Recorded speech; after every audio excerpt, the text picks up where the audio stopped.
Halo, Assalamualaikum. Kembali lagi. Hari ini kita bahas hasil pertandingan kemarin ya. Ada dari Liga Italia, Liga Spanyol, dan Liga Inggris. Ke Liga Spanyol dulu aja ya. Ada Real Madrid kemarin yang bermain susah payah tuh menangnya. Lawan Betis lagi gitu. Tapi positifnya apa ya dari pertandingan ini?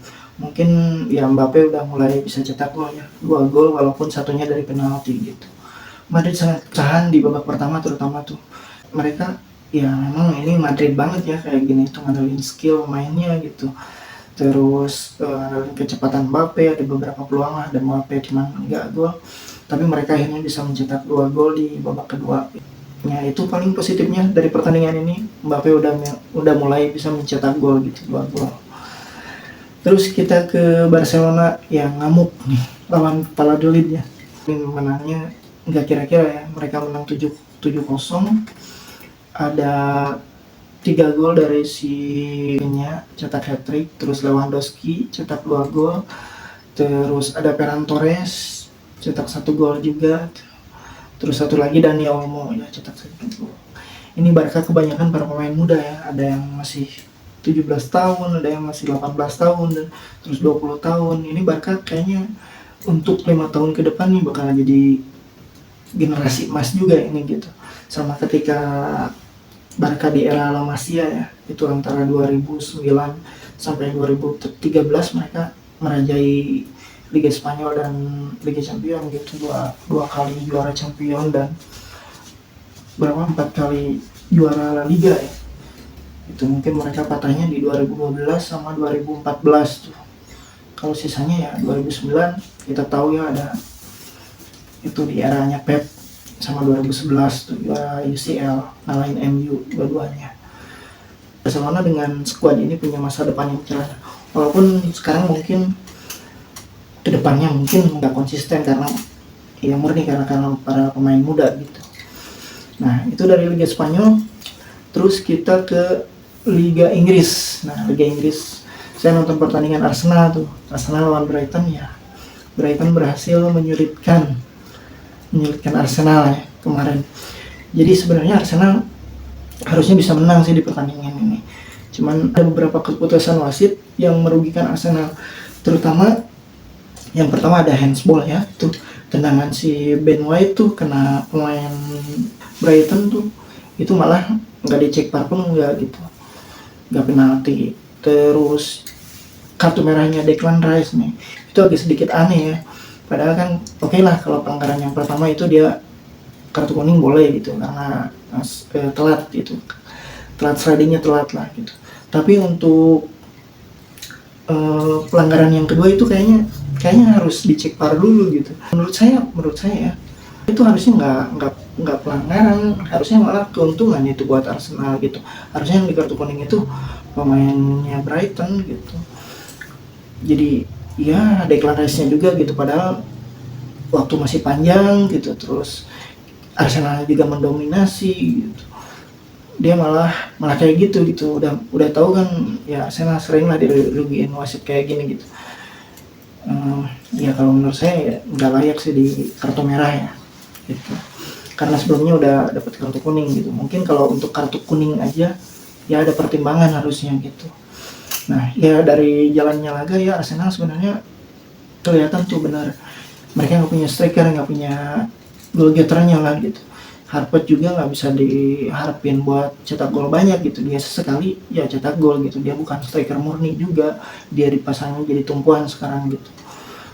Ya Arsenal cetak gol pertama lewat si Harpet, terus disamain kedudukan sama si Joao Pedro ya.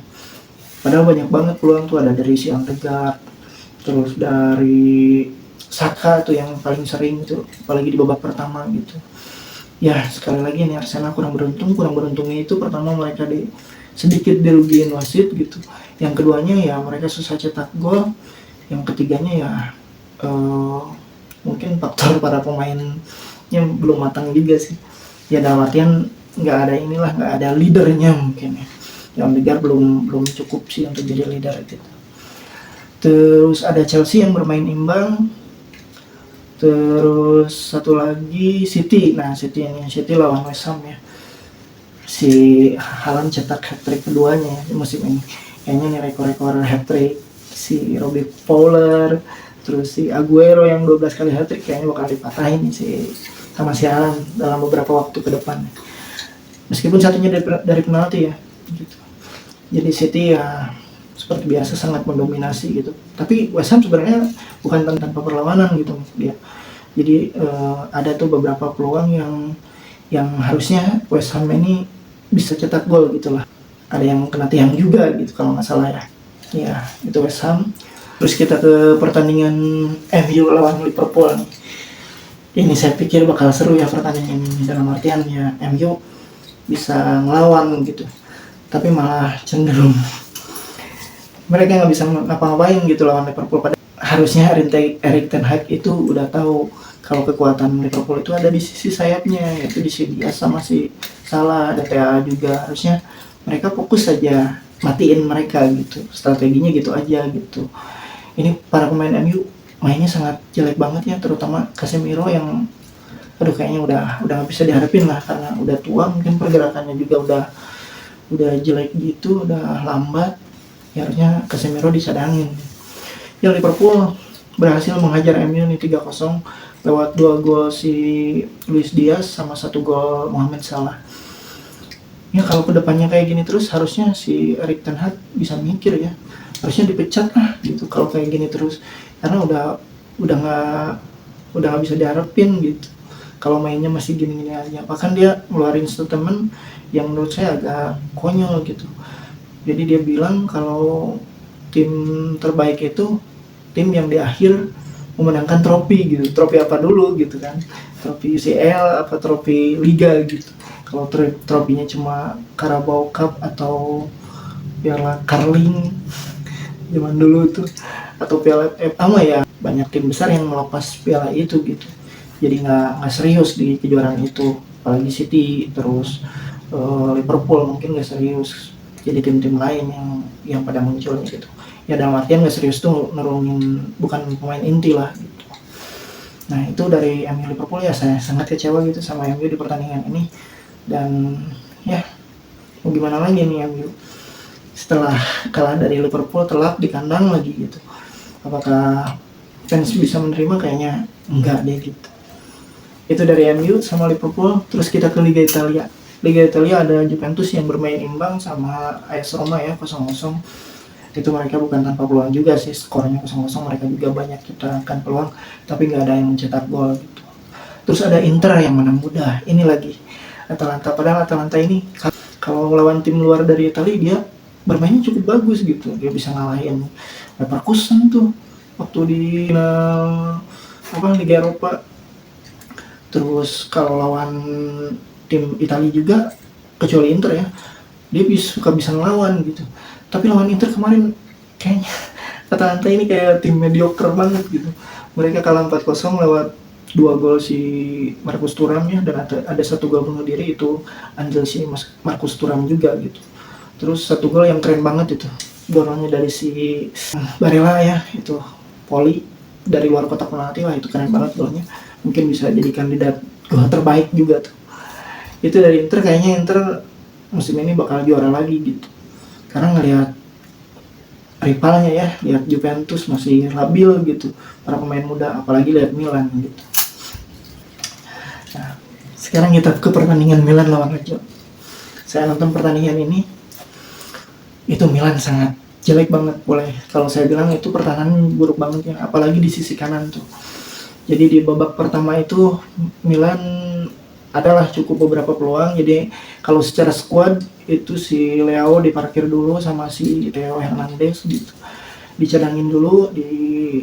Yang dimainkan itu di depan itu Okafor, Pulisic, Loftus-Cheek sama Chukwueze, tapi mereka nggak bisa ngapa-ngapain, bahkan cenderung minim peluang lah gitu. Cuma ada berapa ya kalau nggak salah, ada 1 mungkin yang cukup berbahaya itulah dari si Loftus-Cheek ya, yang harusnya dibuat dengan tinggi segitu harusnya bisa menjangkau umpannya si Pulisic, cuman dia nggak bisa menjangkaunya gitu. Walaupun Milan memang cetak gol duluan lewat sepak pojoknya si Pulisic yang diheading sama si Pavlovic ya, Pavlovic. Nah, itu cetak gol pertama, tapi dari situ nggak membaik permainannya, malah cenderung lebih buruk gitu. Nah, di babak kedua Lazio bisa menyamakan kedudukan. Itu di sisi kanan tuh parah banget tuh. Padahal ada 3 pemain di situ tuh, Chukwueze, terus Loftus-Cheek sama si Emerson terlalu naik menurut saya, garisnya terlalu tinggi gitu. Jadi dia ketinggalan sprint sama Jakarta ini kalau nggak salah ya, pemain Lazio tuh dia ketinggalan, terus Jakarta ini bisa bisa bisa ngasihin umpan, itu pemainnya kosong banget tuh, padahal harusnya itu ada yang bisa main marking di situ, tapi si Tomori out possession juga gitu, bukan di posisinya, nggak ada di posisi itulah si Tomori pas kejadian gol pertama. Gol kedua mirip juga, itu kesalahan 3 pemain itu tuh. Dari sisi kanannya si Emerson sampai langsung diganti kan setelah gol kedua itu, mirip banget seperti itu kesalahannya. Jadi ada 3 pemain Milan, space di belakang itu di sebelah kanan sangat kosong, dan ya harus belajar nih si Fonseca dari pertandingan ini. Saya yakin Milan kalau kayak gini terus mereka 4 besar juga berat gitu. Ya beruntung Milan bisa menyamakan kedudukan lewat gol si Leo ya. Itu Leo masuk di babak kedua sama si Theo Hernandez. Ya andil dari Leo juga, cuman di luar gol itu Leo nggak ada kontribusi lagi. Ya itu dari Milan. Kayaknya parah banget Milan untuk musim ini. Ya mudah-mudahan setelah international break bisa membaik lah gitu. Ini ada kesempatan 2 minggu buat Fonseca untuk berpikir ulang dan menyiapkan strategi yang baru lagi setelah pertandingan international break. Ya, ini paling segitu aja videonya. Terima kasih sudah menonton. Assalamualaikum.